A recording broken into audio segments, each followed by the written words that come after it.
મોદીજી સસ્તું તેલ મંગાવ્યું પણ ઈંધણના ભાવ તો ઘટ્યા નહીં.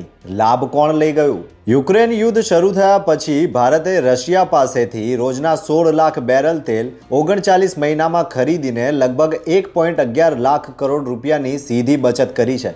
અમેરિકાએ રશિયા પાસેથી તેલ નહીં ખરીદવા 500% ટેરિફ લગાવવાની ધમકી આપતા ભારતે બચાવમાં કહ્યું હતું કે દેશની 140 કરોડની જનતાના લાભાર્થે સસ્તું તેલ ખરીદ્યું હતું અને હજુ ખરીદશે.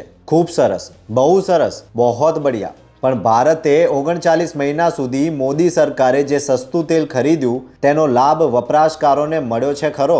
જે પ્રજાના નામે સસ્તું તેલ ખરીદવામાં આવ્યું તેનો 1 રૂપિયાનો પણ લાભ ઈંધણના વપરાશકારોને થયો નથી. તો પછી સસ્તા તેલનો લાભ કોને મળ્યો? શું રિલાયન્સને ફાયદો થયો કે પછી ગુજરાતમાં સ્થિત રશિયાની ઓઇલ રિફાઇનરી રોઝનેફ્ટને થયો છે? આ રશિયન કંપની દ્વારા નાયરાના પેટ્રોલ પંપ પરથી કોઈ પેટ્રોલ ડીઝલ સસ્તું આપવામાં આવ્યું નથી. તો પછી સસ્તા તેલના ખેલમાં લાભ કોને મળ્યો? શું એ વાત સાચી છે કે સસ્તું તેલ મંગાવીને રિલાયન્સ અને રોઝનેફ્ટમાં શુદ્ધ કરીને યુરોપમાં વેચાણ કરવામાં આવ્યું છે? જવાબ હામાં છે.